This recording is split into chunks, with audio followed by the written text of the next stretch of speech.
کے پاس بچاؤ کے اپنے ہتھیار ہیں جس سے وہ بچاؤ بھی کرتا ہے، دفاع بھی کرتا ہے، لڑائی بھی کرتا ہے۔ انسان کو اللہ نے علم دے دیا، یہ اوروں کے مقابلے میں کمزور ہے۔ شیر کو حملہ کرنے کے لیے کلاشنکوف نہیں چاہیے، اس کا پنجہ ہی کلاشنکوف ہے، جہاں لگ جائے گا وہ چیر پھاڑ کے رکھ دے گا۔ میں نے اس میں کینیا میں مسائے مارا جنگل گئے اور بالکل ایسے اتنے قریب سے شیروں کو دیکھا تو مجھے یہ بات اللہ تعالیٰ وہاں دکھا رہا تھا کہ یہ دیکھو ان کے ہتھیار ان کے پاس ہی ہیں۔ انسان کو علم دے دیا گیا تو یہ اپنی تدبیر سے بھی دشمن سے بچتا ہے اور جنگ کر کے بھی بچتا ہے۔ ایک جنگ ایسی ہے جہاں نہ یہ تدبیر کرتا ہے نہ ہتھیار اختیار کرتا ہے، اور وہ سب سے خوفناک جنگ ہے کہ اس میں ہارا مارا ہوا ہمیشہ کی جہنم میں جائے گا، اور اس میں فاتح جیتا ہوا ہمیشہ کی جنت میں جائے گا۔ اور وہ جنگ ہے انسان اور شیطان کی۔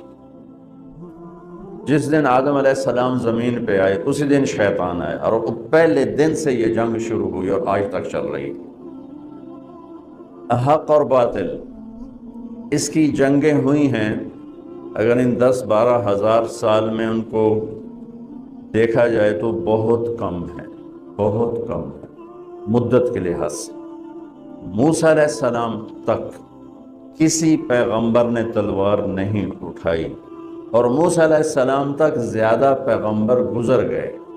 بعد کا زمانہ تھوڑا ہے اور موسیٰ علیہ السلام سے پہلے کا زمانہ زیادہ ہے، لمبا ہے۔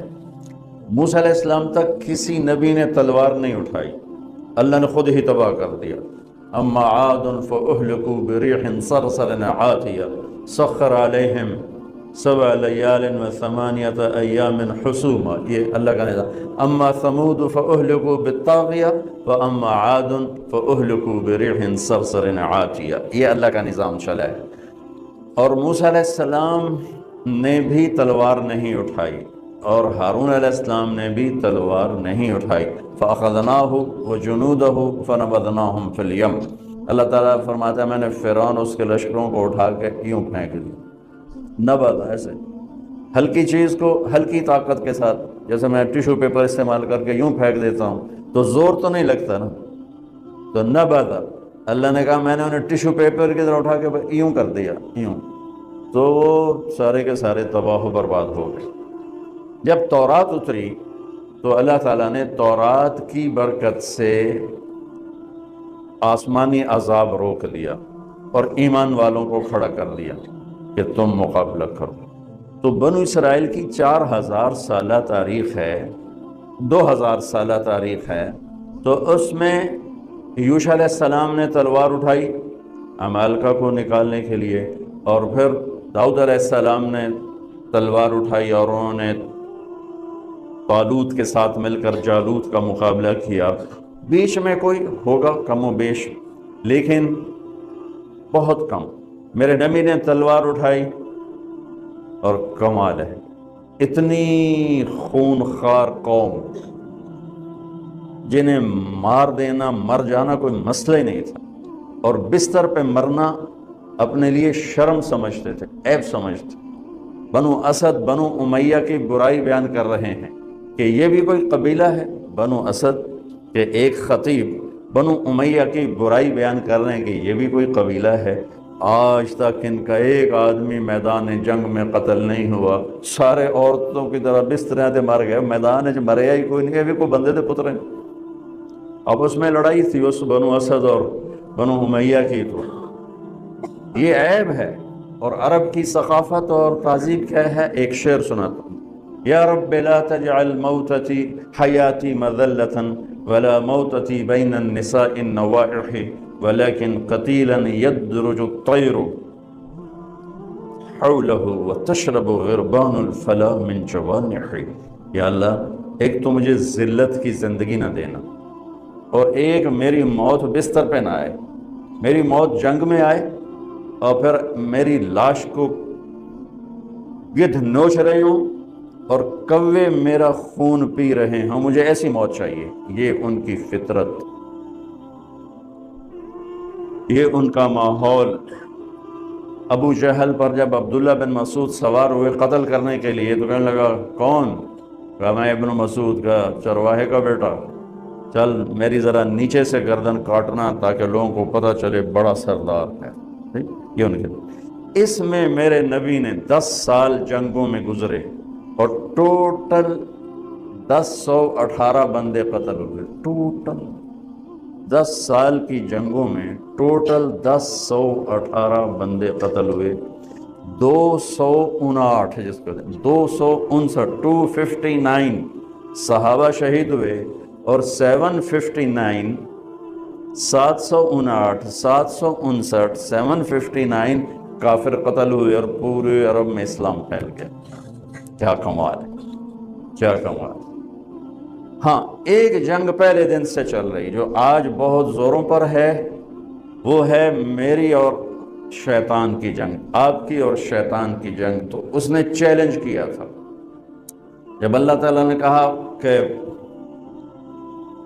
فخرج ان علیک اللعنۃ الی یوم الدین، دفع ہو جا، میری نظروں سے دور ہو جا، تو وہ کہنے لگا انظرنی الی یوم یبعثون، کہ مجھے زندگی دے پھر دیکھ میں کیا کرتا ہوں تیرے بندوں کے ساتھ۔ اللہ نے کہا انک من المنظرین، جا میں تن دے دیتی۔ کہنے لگا اچھا اب سن، فبما اغویتنی، مجھے دھکا دیا نا تو نے، لأقعدن لهم صراطک المستقیم، جو راہیں تیری طرف جاتی ہیں وہاں ڈیرے ڈالوں گا، خیمے گاڑوں گا، چلہ نہیں لگاؤں گا، 4 مہینے نہیں، سال نہیں، صرف جمعے کی تقریر نہیں، صبح کا خطبہ نہیں، رات کو درس حدیث نہیں، ہو تو 20 منٹاں تو پتہ ہی نہیں لگتا کتنے گئے۔ کہا میں زندگی بھر کے لیے قلعے گاڑ دوں گا، کھوٹے خیمے گاڑ دوں گا، اور جو راہ تیری طرف جاتا ہے وہاں آ کے میں فوج کٹھی کروں گا۔ ثم لآتینہم من بین ایدیہم، پھر میں ان سے جنگ کروں گا، سامنے سے حملہ کروں گا، ومن خلفہم، پیچھے سے حملہ کروں گا، وعن ایمانہم، دائیں سے حملہ کروں گا، وعن شمائلہم، بائیں سے حملہ کروں گا، وَلَا تَجِدُ أَكْثَرَهُمْ شَاكِرِينَ، پھر وہ ایک علمی تیرا تک کوئی ہوئے گا، باقی سارے میرے ہی مرید ہوں گے۔ تو اللہ نے کہا اِنَّ عِبَادِي لَيْسَ لَكَ عَلَيْهِمْ سُلْطَانٌ إِلَّا مَنِ اتَّبَعَكَ مِنَ الْغَاوِينَ، اجا دفع ہو کر لے، جو زور لاؤنا لال ہے، میرے بندوں پہ تیرا زور کبھی نہ چلے گا۔ ہاں جو گمراہ ہوں گے تیرے پیچھے جائیں گے، تو بھی جہنم میں، وہ بھی جہنم میں۔ تو میرے بھائیو، ایک جنگ چھڑی آدم سے لے کر آج تو روزانہ کی جنگ ہے۔ یہ تلوار کی جنگ تو بہت تھوڑی ہوئی ہے حق و باطل کی بنیاد پر، ویسے مسلمان لڑتے رہے، ایک دوسرے کوئی مارتے رہے، تاریخ بری پڑی، لیکن حق و باطل کی ٹکر ہوئی ہو بہت کم ہے 10,000 سال کے لحاظ سے۔ لیکن شیطان اور ایمان، اس کی ٹکر اس دن سے شروع ہے جس دن دھرتی پہ میرے پہلے نبی، پہلے باپ آدم اور پہلی ماں حوا نے قدم رکھا، اور اولاد کے ہوتے ہی پہلا وار جو اس نے کیا تو قابیل پہ ہوا۔ حابیل اس وار کو برداشت کر گیا، نکل گیا، قابیل اس وار کے نیچے آ گیا اور اپنے بھائی کا قاتل بن گیا۔ یہ جنگ ہے، اور اس جنگ نے چلنا ہے قیامت تک۔ تو جب آئے گی نا قیامت تو اسرائیل ساری دنیا کو چنیں گے، سب سے آخر میں شیطان باقی بچ جائے گا، سب کو موت آ جائے گی، شیطان بچ جائے گا۔ اب شیطان دیکھے گا نا ملک الموت کو تو زمین میں غوطہ لگائے گا اور دوسری طرف سے جا نکلے گا، تو آگے ملک الموت کھڑا ہوگا، پھر وہاں سے غوطہ لگائے گا، ادھر سے جا نکلے گا، وہاں ملک الموت کھڑا ہوگا، وہاں سے غوطہ لگائے گا، ادھر نکلے گا، وہاں ملک الموت کھڑا ہوگا، چاروں پاس سے جدھر بھی گیا آگے ملک الموت تو کہے گا مجھے کہاں لے جاؤ؟ قائلہ امک الہاویہ، اب تو یہ جہنم میں لے جاؤں گا اور تیرا کیا ٹھکانہ ہے۔ اور ایک حدیث اور یاد آ گئی بڑے مدت کے بعد، ایک رات ایسی آئے گی جو 3 رات کے برابر ہوگی، لوگ انتہائی خوف کا شکار، رات جا ہی نہیں رہی، یعنی 9 گھنٹے کی رات 27 گھنٹے ہو جائے گی تو دہشت چھا جائے گی۔ تو 3 راتوں کے وقت کے بعد سورج مغرب سے نکلے گا، جو میرے نبی نے فرمایا کہ معلوم تطلع الشمس من مغربها، قیامت اس وقت تک نہیں آئے گی جب تک سورج مغرب سے نہ نکلے۔ تو مغرب سے سورج نکلے گا، اور جیسے اشراق کا سورج ہوتا ہے اتنا نکل کے پھر غروب ہو کر پھر مشرق سے نکلے گا۔ تو جب سورج مغرب سے نکلے گا تو شیطان سجدے میں گرے گا، کہے گا یا اللہ آج جائیں تو مرضی آنکھیں میں سجدہ کرن تے تیار۔ تو اس کے شتنگڑے اکٹھے ہو جائیں گے، کہیں گے استاد جی یہ کیا قصہ ہے، آج تک ہم نے یہ قصہ تو کہیں دیکھا نہیں آپ کا، تو آج کیا کر رہے ہیں؟ کہا یہ سورج مغرب سے آ گیا، یہ میری موت کا اعلان ہے۔ تو آج میں توبہ کرتا ہوں، اللہ جسے بھی کہے میں سجدہ کرنے کو تیار ہوں، لیکن میرے نبی کا فرمان ہے جب سورج مغرب سے نکلے گا پھر کسی کی توبہ قبول نہیں ہے۔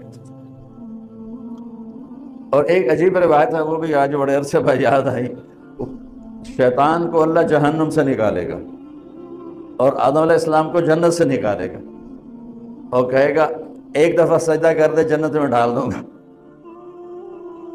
کہے گا ایک کام نہ پہلے کیتا نہ ہون کرنا، اللہ پھر اسے جہنم میں ڈال دے گا۔ تو میرے بھائیو میں نے ایک عجیب سی تمہید بیان کی، آپ سوچ رہے ہوں گے یہ مولوی صاحب کیا بھول بھلیاں کہہ رہا ہے۔ شیطان سے جنگ، اس کے لیے اللہ نے ہمیں مسلح کیا کہ شیطان سے جنگ کوئی کلاشنکوف سے تو ہے نہیں، ایٹم بم سے بھی وہ نہیں مرے گا، توپوں سے بھی نہیں مرے گا، ہماری بد دعاؤں سے بھی نہیں مرے گا۔ تو شیطان سے جنگ ہے اعمال کے ذریعے، اعمال، اور اعمال میں سب سے بڑا جو ہتھیار ہے شیطان کے سر پہ وہ روزہ ہے، سب سے طاقتور ہتھیار شیطان کو زیر و زبر کر دیتا ہے وہ روزہ ہے۔